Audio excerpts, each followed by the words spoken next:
Patjetër. Përshëndetje të gjithëve, mirëmëngjes, shumë kënaqësi t'ju shohim gjithë këtu bashkë. Patëm dhe pak kohë për t'u takuar dhe për të diskutuar dhe madje po flisja edhe me kolegët e mi, me Andisin, me Petritin dhe patjetër me kryetar Josifin, që fryma në Divjak dhe në Lushnjë, edhe kur kemi problematika apo dëme nga përmbytjet është komplet ndryshe. Njerëzit janë të mirë kuptueshëm. Unë më është dashur për shkak të punës time si drejtuese politike këtij qarkut që të hyj në serat tuaja, të njoh detaje të cilat janë të lidhura direkt me tokën, të marr mësime nga më të mirët këtu, së bashku me zëvendësministrin, me Dimokotën që kemi shkelur kudo, dhe madje të kuptoj që edhe tokat tuaja ranore e përballojnë më mirë përmbytjen, sepse e kanë filtrimin më të shpejtë. Por çka është më e rëndësishmja është që të mirë kuptohemi, të mbështesim njëri tjetrin në punën tonë, dhe ju duhet jeni të gjithë qartë që qeveria shqiptare është e angazhuar maksimalisht për mbështetjen e fermerëve dhe të blegtorëve, dhe mjafton që të referohemi shifrave nga viti në vit për të kuptuar se si ka ndryshuar kjo mbështetje dhe se si skemat e mbështetjes sot arrin të asimilohen shumë më mirë nga fermerët.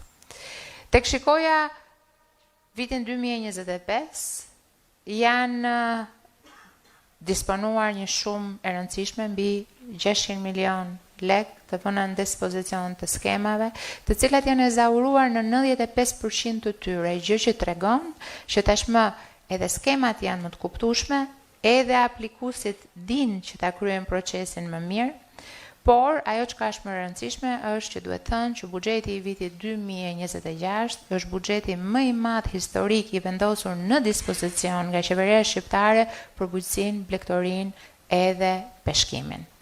Unë do ndaloja këtu për të lënë fjalën kolegëve të mi dhe padyshim edhe kryetarit të bashkisë, pasi sot ne kemi ardhur për t'u dëgjuar dhe ky është një dialog të cilin ne e kemi në bazën e qeverisjes tonë, pasi asgjë nuk bëhet dot siç duhet në rast se nuk e dëgjojmë njëri tjetrin. Shumë faleminderit.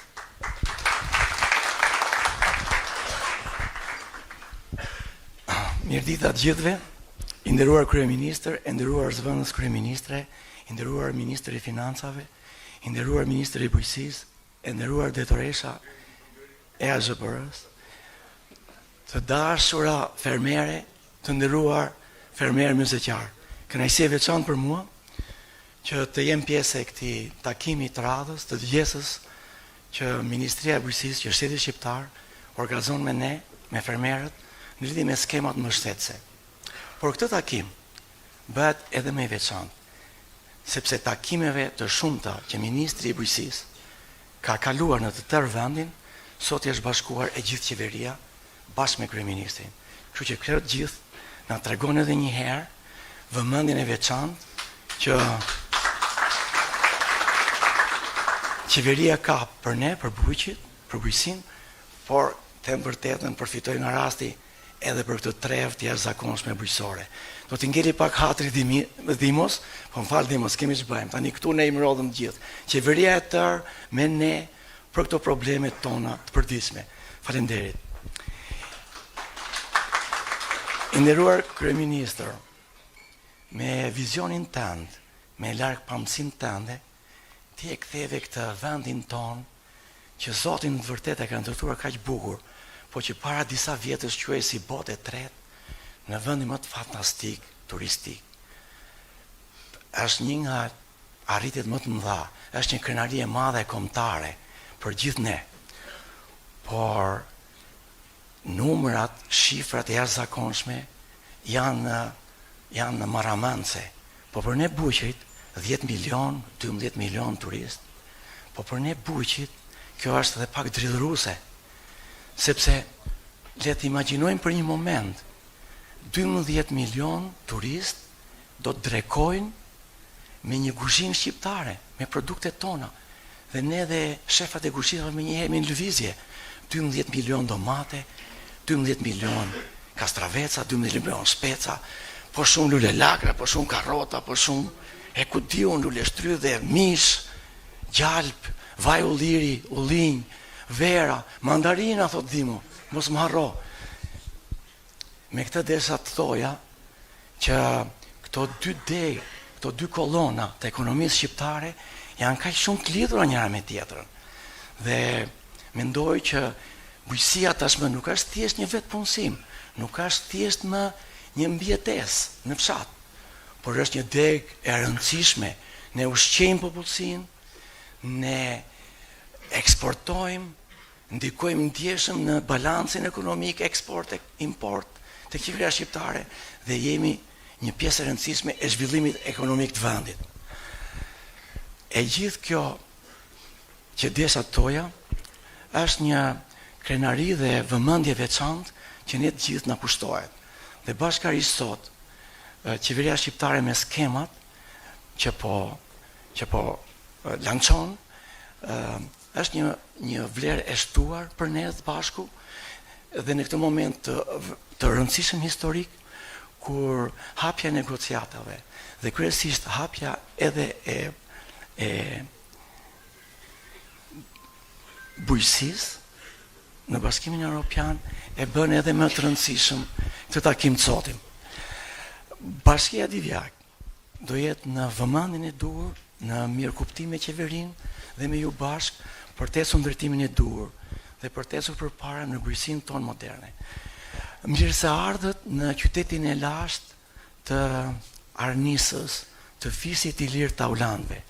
Uroj një ndëgjes të këndshme për gjithë ne frutëzënëse dhe bashkëpunuese. Faleminderit.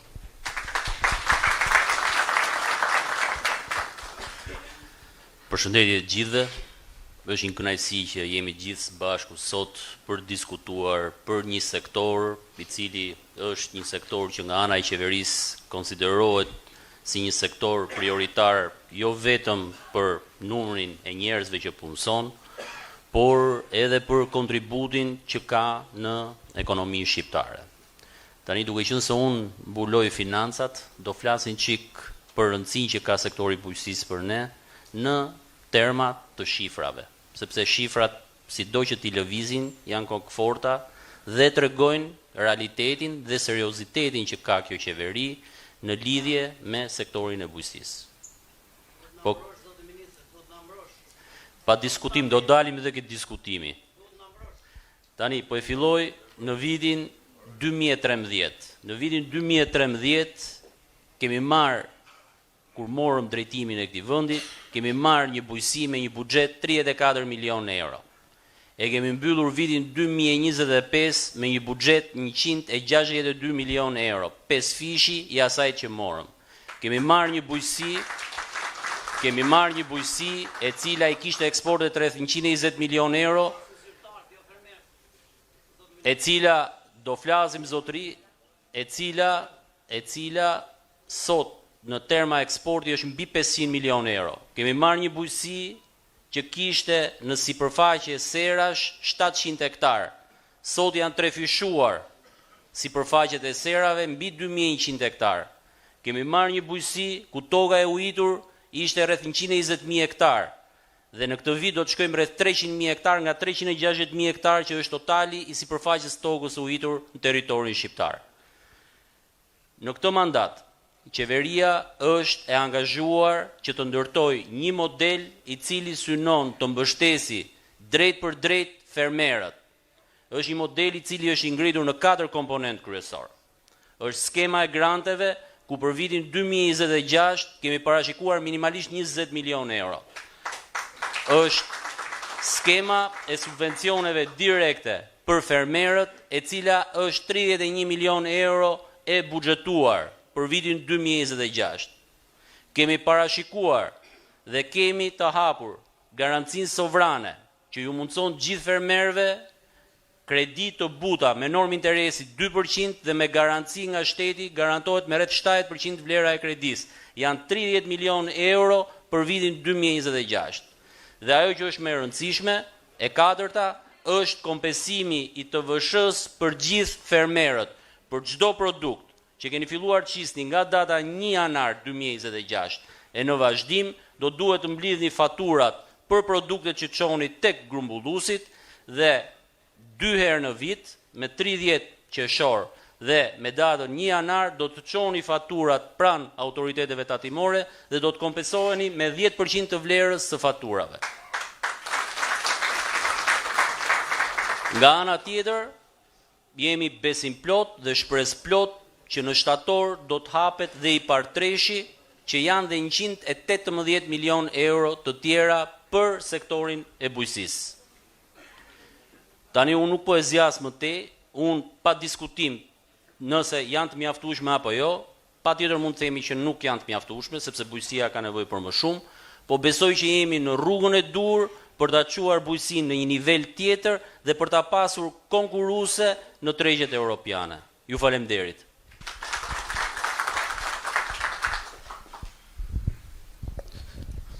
Përshëndetje gjithëve, mirë se keni ardhur në takim me porositë kryeministrit për dëgjesat publike në të gjithë Shqipërinë, me të cilët fermerët kemi dëgjuar diku tek 18 takime dhe kemi 23 takime gjithsej për të dëgjuar për atë çfarë ne jemi sot këtu, të cilët duhet që të gjithë bashku të propozojmë ide të reja, por edhe atë çfarë ne duhet ndryshojmë dhe të fusim në skemën tonë kombëtare, ku rreth 52 milion euro janë grante drejt për drejta për të gjithë skemën kombëtare, por edhe atë çfarë Petriti tha në 10% e faturës tuaj që do të depozitoni pranë tatimeve në mënyrë që ne t'ju mbështesim në këtë sektor kaq të rëndësishëm. Kemi nisë një tur takimesh, kemi marrë disa sugjerime nga të gjithë fermerët në disa nga qarqet e Shqipërisë dhe janë shumë të domosdoshme dhe të dobishme që ne ta rishikojmë edhe një herë pjesën e mbështetjes dhe mënyrës se si do të jemi ndaj aplikantëve siç jeni ju, për të ulur numrin e krerëve për bakti, ku duhet përfitojnë sa më shumë, ku kemi marrë sugjerime ndaj bletarisë, por edhe kërkesave ndaj certifikatave të pronësisë, por e kontratave të tokave me qera, të cilët kanë qenë disa nga problematikat dhe sugjerimet e fermerëve në disa zona të caktuara. Jemi duke rishikuar, kemi bërë një plan bashkë me stafin e AZHBR-s dhe Ministrisë Bujqësisë dhe do të shikojmë të gjithë ato çfarë ju sugjeroni që ne të rishikojmë edhe një herë për t'i përafruar, qoftë nga skema e naftës të cilët ne kemi pas probleme të shtuara ndaj atyre fermerëve të cilët na e kanë propozuar që të rishikojmë edhe një herë këtë problem. Duhet që ne të jemi sinkron me njëri tjetrin, të mbështesim edhe ndaj i partit, cilit ne shumë shpejt do të jemi mbështetje ndaj gjithë sektorit bujqësor, ku do të ndërtohen akoma dhoma frigoriferike, akoma mbështetje ndaj fermerëve në gjitha fushat siç janë agroturizmet, por edhe bimët medicinale, që është shumë e rëndësishme në disa vende të Shqipërisë, por ne do të jemi në një zë ku, siç ka thënë dhe kryeministri, duhet të jesh në terren bashkë me fermerët dhe ne e kemi nisë të punë, nuk do ta ndalojmë, ku ju do të jeni zëri dhe mbështetja për çdo punë që ne do të krijojmë së bashku. Prandaj duhet që ne të sugjerojmë atë çfarë duhet të ndryshojmë dhe të kemi ne mbështetje ndaj ju. Shumë faleminderit dhe kaloj fjalën kryeministrit. Mirë, përshëndetje dhe faleminderit shumë për këtë takim. Më vjen shumë mirë që na jep mundësia të rishikojmë njëri tjetrin këtu në këtë zonë mbas një periudhe, besoj që nga zgjedhjet, po. Po pra, që nga zgjedhjet, kështu që më vjen shumë mirë që jam këtu përsëri, si pjesë e këtij cikli dëgjesash që ka organizuar Ministria e Bujqësisë, Ministri i Bujqësisë bas me skuadrën e vet, për të kolauduar gjithë planin e mbështetjes për këtë vit, Ministri i Financave foli me shifrat konkrete që janë, besoj unë, domethënëse, por unë dua të fokusohem në një aspekt tjetër që ka të bëjë me mundësitë e pashfrytzuara, pasi ne i mësuar që t'i referohemi buxhetit shtetit, por buxheti shtetit tani më është vetëm njëri nga komponentët e zinxhirit të financimeve të bujqësisë. Dhe natyrisht që buxheti i shtetit është më i thjeshti, sepse përcaktohet nga qeveria, miratohet nga parlamenti, edhe vjen tek bujku apo tek fermerët me një kanal të drejt për drejt që është aplikimi përkatës. Ndërkohë që komponentët e tjerë janë pak më të vështirë në thonjza, por janë komponentë që do të bëhen gjithmonë më të pranishëm dhe që duhet të gjithë të përpiqen të mësojnë dhe të aftësohen për t'i shfrytzuar. Unë mund t'ju them me plot gojen që sot në vendin tonë çështja e financimit të projekteve që secili ka dhe të punëve që secili do të bëjë nuk është problem në aspektin financiar, në aspektin e parave, sepse parat janë. Por ajo që është problem është mungesa e informacionit dhe mungesa e përgatitjes për t'i thithur ato para. Dhe e njëjta gjë vlen edhe për atë që lidhet me Bashkimin Evropian. Ne do kemi gjithmonë më shumë fonde nga Bashkimi Evropian. Por fonde nga Bashkimi Evropian lidhen drejt për drejt me sa të aftë jemi ne që t'i thithim. Sa të aftë dhe të përgatitur janë sektorët që t'i thithin. Sa i aftë dhe i përgatitur është një sipërmarrës që t'i thithi. Dhe për këtë duen disa gjëra jo shumë të ngatruara, por disa gjëra që nuk mund shmangen, që lidhen me një dosje e cila duhet të ketë brenda një projekt dhe argumentat që ky projekt vlen dhe ky projekt duhet financuar.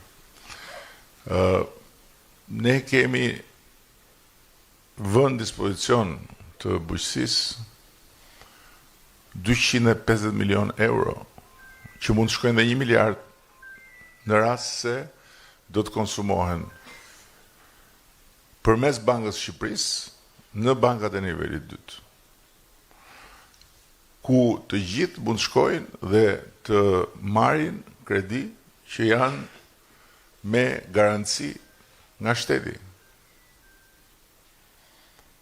Dhe ku normat e interesit janë shumë më të ulta se sa normat e interesit në bankat e nivelit 2 kur shkohet jashtë kësaj garancie. Sa është shfrytzuar kjo garanci? Shumë pak. Pse? Se ju s'keni nevojë? Jo, se ju keni nevojë, por sepse për ta shfrytzuar këtë garanci duhet një përgatitje.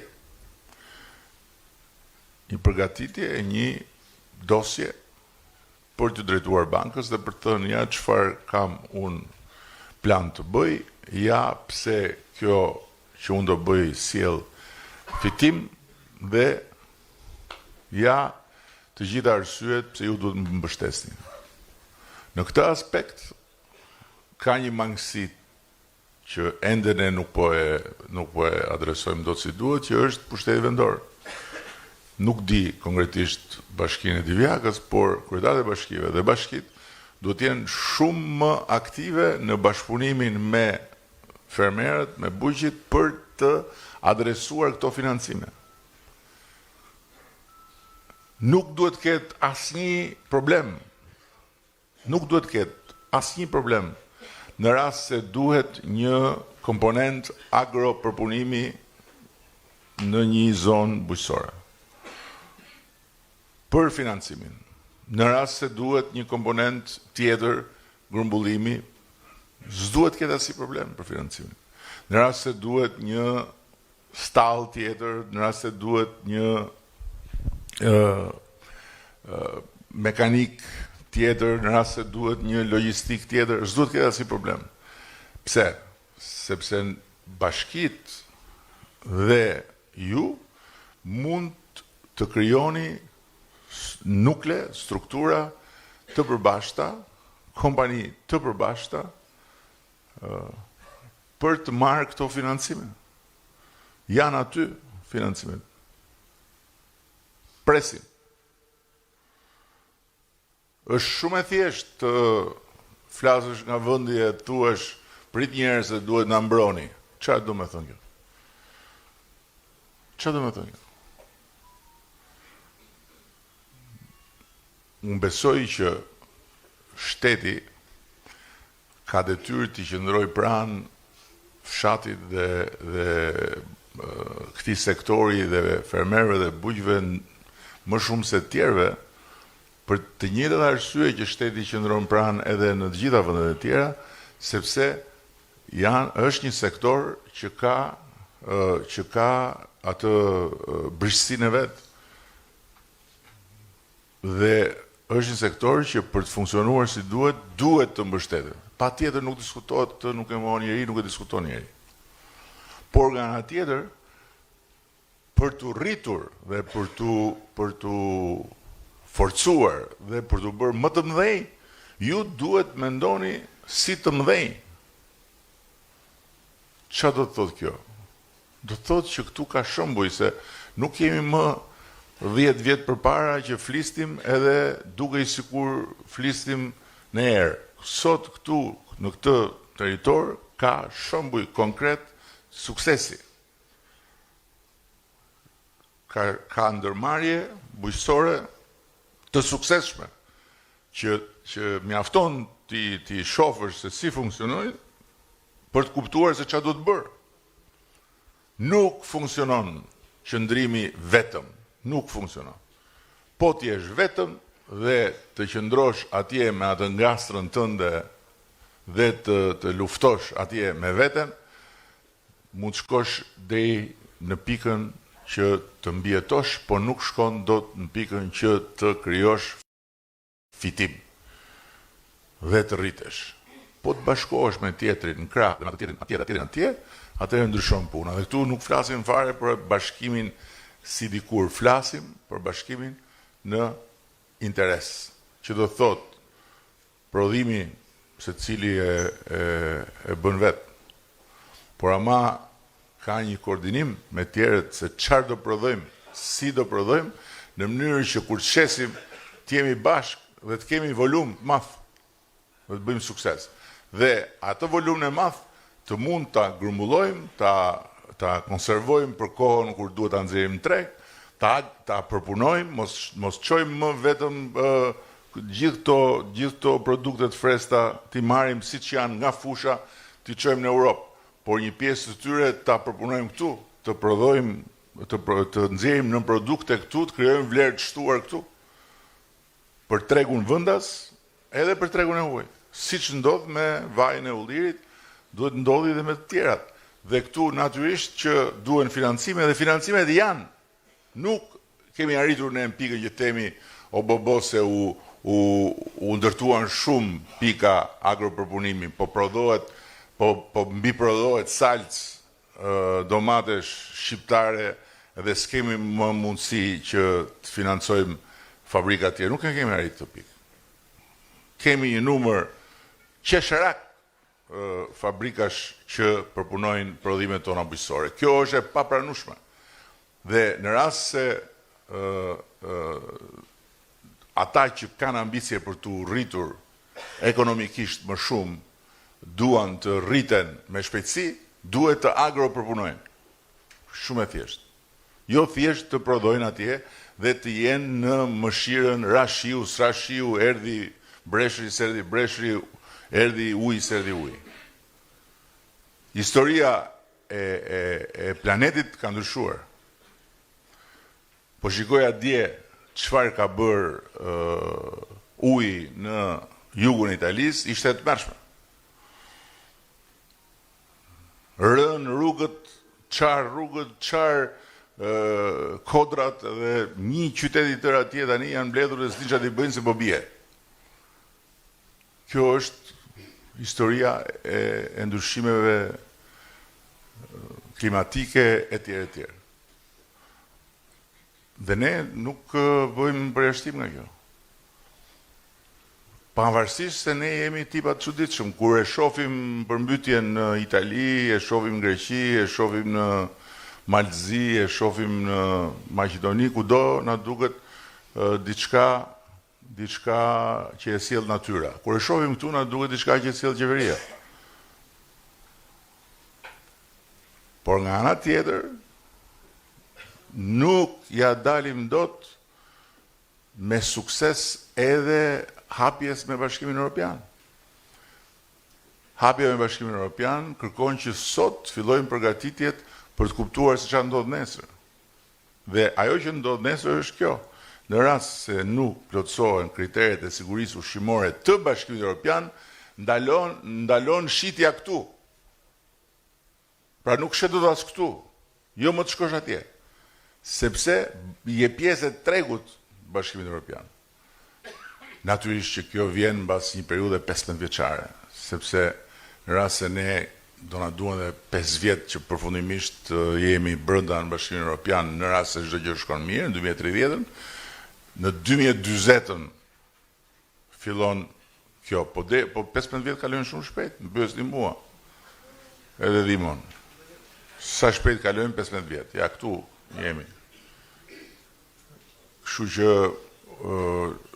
mua më vjen mirë dhe nuk e diskutoj fare që edhe nga këto digjesa, çfarë kemi ne në dorë, si qeveri, në pikpamje të buxhetit, të mbështetjes, etj, edhe për sa i përket infrastrukturës që ka të bëjë me ujitjen, që ka të bëjë me kullimin, sidomos, që ka të bëjë me mbrojtjen, ne do ta bëjmë. Dhe do vazhdojmë ta bëjmë duke i rritur financimet.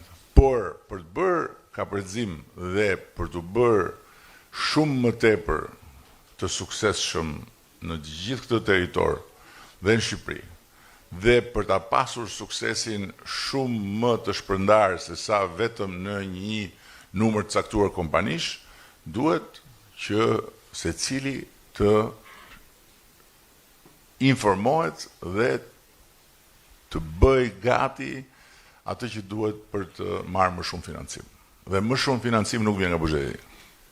Më shumë financim vjen nga instrumentet e tjera. Vjen nga linja e kredisë e Bankës së Shqipërisë, Enkas për ju është ajo linja atje, vjen nga Banka e Zhvillimit që ne tani sapo e kemi krijuar, vjen nga Agrokrediti, vjen nga fondet e Bashkimit Evropian, të gjitha këto të tjerat duan projekt. Pa projekt, thuaj sa të duash, jo na mbroni, jo kemi nevojë, po tregove atje projektin dhe po si the urdhë, ky është projekti, këtë duhet bëj unë, kaq më duhet dhe kështu unë do nxjerr fitim dhe në fund fare dhe këtë interesin e vogël kështu do ta paguaj, s'merr dot lekën.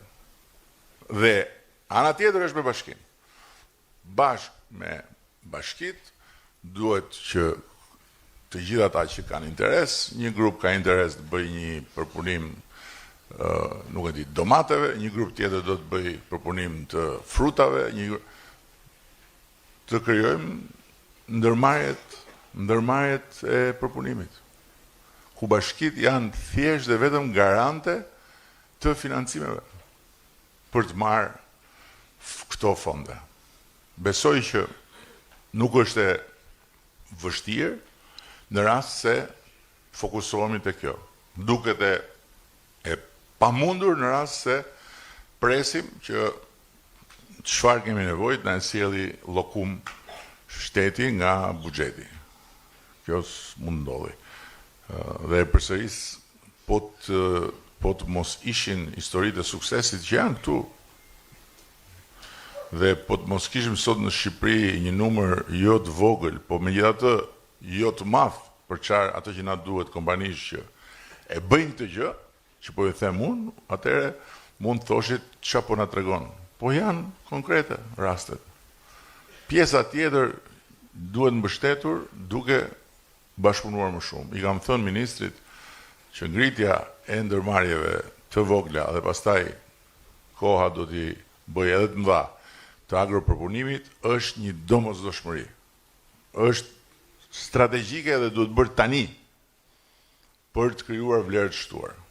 Për të mos pasur asnjë problem me shitjen e prodhimit, jo ushit, jo sushit, jo e morën, jo se morën, jo lirë, jo shtrenjtë. Për të qenë zot të çmimit në çdo kohë dhe për të imponuar tregun në çdo situatë, duke pas edhe prodhimin e freskët, edhe frigoriferin për ta ruajtur për ditën kur bëhet më i shtrenjtë, edhe fabrikën për ta përpunuar në mënyrë që asnjë gram me atij prodhimi të mos shkoj jo dëm, por të mos shkoj pa marrti të gjitha të vlerë që të duhet ose që ti gjykon se meriton për atë mundim që ka bërë. Këto kisha unë. Tani, duke ju kërkuar ndjes që nuk do qëndroj dot, erdha vetëm për t'ju respektuar, sepse kemi një takim tjetër me një përfaqësi që vin nga jashtë, s'mund t'i shtynim. Besoj që do keni një takim të frytshëm, sepse ministri do qëndroj, ministri financave do qëndroj, që është edhe deputeti juaj, arditën e keni këtu, Josifi s'ka ku shkon, edhe po doj tike, nuk e lini u tike, kështu që dakord, do t'ju dëgjoj ministri edhe do t'ju dëgjoj ministrat. Edhe kam përshtypjen që ti nuk e kupton mirë se si na vinë në informacionet, kështu që mos fillo nga e kundërta. Ne për këtë punë jemi që të marrim informacionet edhe të kryqëzojmë informacionet edhe që ti vlerësojmë si duhet informacionet. Kështu që dëgjoj, unë e kuptoj shumë mirë. Unë e kuptoj shumë mirë, por unë e kuptoj shumë mirë, po. Nuk ka lidhje personale, as politikës të vetë. Unë po bëj politikë për veten time. Jo, unë jo, si unë s'po keq kuptohem fare. Unë po bëj politikë. Ti kujton se politika është fjalë e keqe. Politikë po bëjmë patjetër. Po. Me sa kuptoj nuk të vini informacion. Po nga e kupton ti këtë? Po. Nga e kupton ti këtë? Po çfarë? Po çfarë thash unë që s'ke drejti? Ti s'ke folur akoma?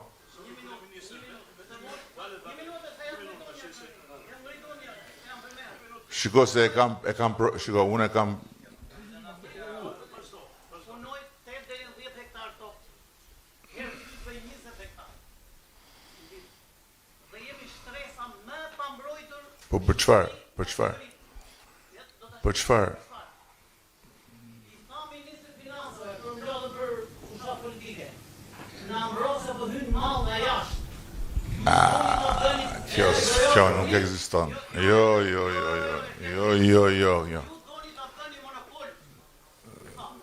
Të lutem, dëgjoj, të lutem.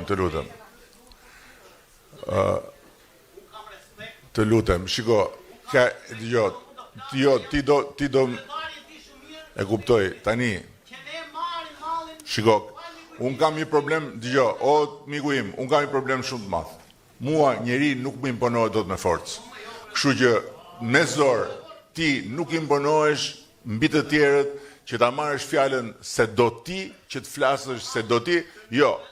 Edhe herë tjetër, jemi këtu ulu.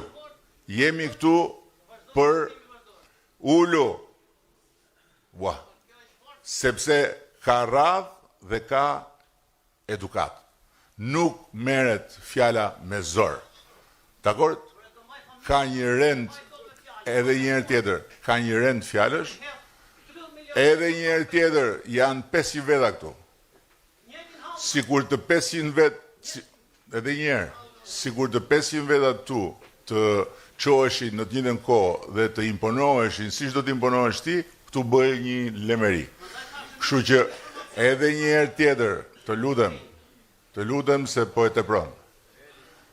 Kur të vi radha për të folur, do flasësh, do të dëgjojnë, unë nuk rrit dot për arsyet që thash, jo se duhet hike mos dëgjoj ty, por ajo që the është komplet e pamundur dhe absurde, që ta dish. Nuk ekziston, një sekond, më dëgjoj mua tani, lëri informacionet. Nuk ekziston në një ekonomi të hapur mbyllja e kufive të produkteve se do ti. E kuptove? Edhe një herë tjetër që ta kuptosh, edhe përpara se sa të marrësh përsipër që të akuzosh pastaj se ky kështu, ky ashtu, mundohu të kuptosh edhe çfarë thot tjetri. Çfarë të kanë thënë, se ta kanë thënë edhe më parë. Edhe një herë tjetër, nuk ekziston, e kemi ndarë këtë punë, që kur kemi dalë në 90-ën dhe kemi thënë liri demokraci, e kemi ndarë këtë muhabet. Në atë kohën tjetër, po, atje ishte ndryshe. Kufit, edhe një herë tjetër, mos më ndërprit, kështu si të temun. Sepse, edhe mos më përmend naftën fare, sepse ta tha ministri se sa vëm ne në dispozicion për të kompensuar prodhuesit për naftën. Dhe edhe aty ne duhet korrigjojmë veten, sepse një pjesë e atyre që marrin naftën si prodhues nuk e përdorin për prodhimin. Kështu që harohe mbylljen e kufive. Kufit nuk mbyllen.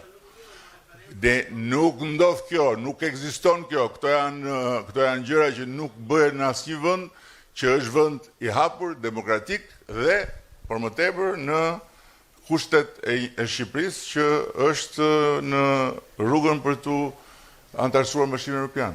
Do të dish si bëhet me kufit e hapur, mëso nga më të mirët që janë këtu. Nuk kërkojnë të mbyllin kufit, përkundrazi. Kërkojnë mbështetje për tjera gjëra, po jo të mbyllin kufit. Mbyll kufit që të çesësh ti prodhimin, pastaj të hapim kufit që të vi prodhimi që ti mos konkurohesh. Nuk ekziston kjo. Më vjen shumë keq, miku im. Kështu që e lëm këtë, e lëri këto. Fokusohu tek pse dhe si e bëjnë suksesin bashkëfshatarët e tu që janë këtu, ose në përvendet në zona tjerë Shqipërisë, që as nuk i kanë fare këto halle që ke ti, po që kërkojnë gjëra të tjera për të rritur. Po deshe të mbështetesh dhe të rritesh. Po deshe të hedhësh fajin të ky, të ai, hidhe, nëse kjo të bën të ndihesh më mirë, s'ka problem. Dakor? Edhe një herë tjetër, them që mos ta zgjasim të muhabet. Them unë, se është muhabet kot ky tani. Të mbyllim kufit ne, që të shesësh ti mallin. Kjo nuk ekziston. Fare. Edhe politikën, që kemi politikën? Pse e sjell muhabetin nga politika sa herë? Çfarë kemi në politikën? S'pëlqen politika ty, mua më pëlqen shumë. Okej. Ju falenderoj shumë edhe do vazhdoni diskutimin me ministrin.